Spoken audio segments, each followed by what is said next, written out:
Today's topic will be a heated debate that has been going around, at least on my channel and on the community tab, which is why Breath of the Wild 2's Link should remain a silent protagonist. This theory comes from my friend Command Jones from my DMs on my Twitter. I sure hope I didn't completely destroy your name, brother. Let's hop into things, man. Hey there, I'm Derek with Zelda Theory and welcome to the channel. If you are new here, this is a series on my YouTube channel where I take one of your amazing Zelda fan theories and discuss it in a video format and then give my opinion on the matter. The main point of these videos is to give back to you and to show my appreciation to every single one of you and how much you all mean to me as a content creator. Most of these fan theories come from either the community tab on my YouTube channel, DMs on Twitter, which if you're not following me on Twitter, be sure to do that. There is a link in the description below this video, or the comment sections on any of my videos. If you have been a part of the family for a while now, I'm pretty sure you know how much I am actually in the comments responding to you guys.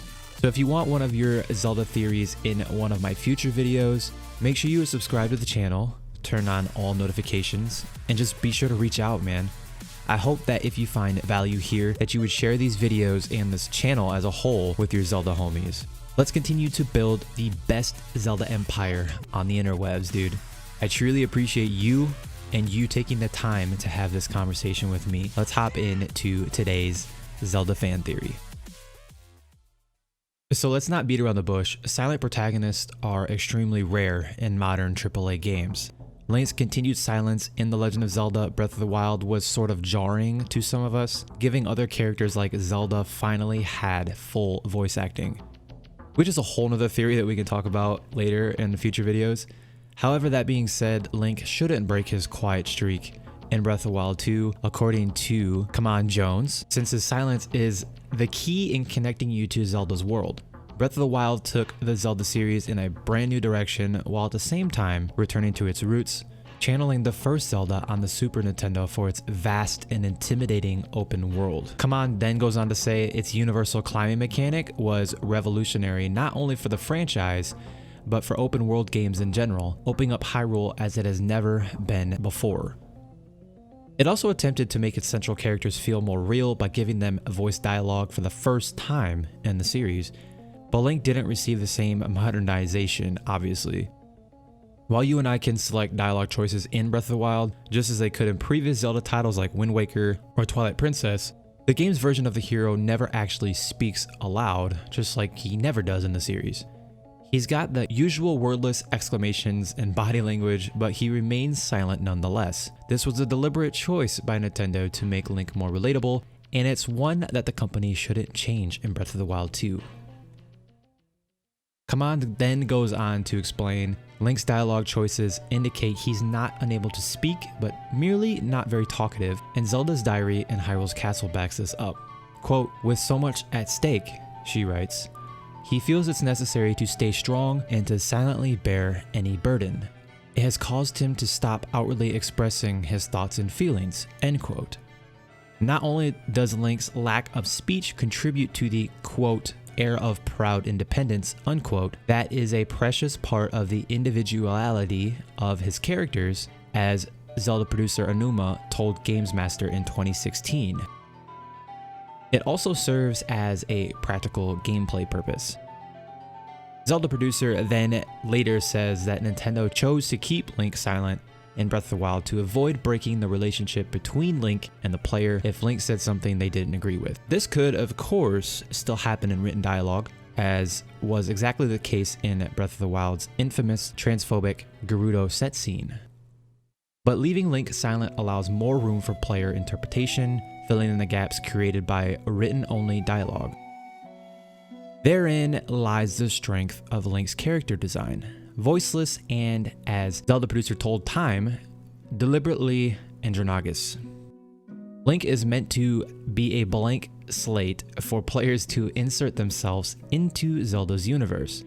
Giving him a voice would inevitably characterize him way too much and too strongly, much like Fallout 4's Protagonist, creating a barrier between players and their avatar and removing the extra control imagination provides. Very, very good points, Command. Finally, he says that that's not to say Link can't have interesting scripted development without a voice. Breath of the Wild gave him plenty of character via his hands on the hips. Another example there. Enthusiastically nodding, go-getter attitude, and the sequel could potentially do the same. Nintendo could even lean into Link's gender-neutral character design, allowing players to dress him in a wider variety of traditionally non-masculine clothing, without the gimmick of using it to sneak into a woman-only village, like with the Gerudo village in Breath of the Wild. Even without full character customization though, a Silent Link is a personal Link, and Breath of the Wild 2 would do well to capitalize on that. So Kamad, I really enjoyed going over this and making a video about it. As far as my opinion on Link being a silent protagonist, I'm more on the side of Link actually having a voice. And while Kamad made very good points that it connects you more, it puts your imagination into Link as a character, kind of putting the player into Link as a character. I just think it would be so cool that Link had his own voice, and I think it would add more depth to the story and Link as a character. Also, I just find it really weird playing through the game that everybody else has a voice except for Link. And I totally, like I said, Kamad, I really enjoy your theory on this and your side of things, but I disagree with it, but I truly respect it, man, and I really appreciate you reaching out and letting me make a video on this. So guys, I know I haven't done a video in this series in a while, but I actually want to start bringing these back. So as I said at the beginning of this video, make sure if you want me to review a fan theory that you have on Zelda, that you reach out to me via Twitter, comments on any of my videos on the community tab.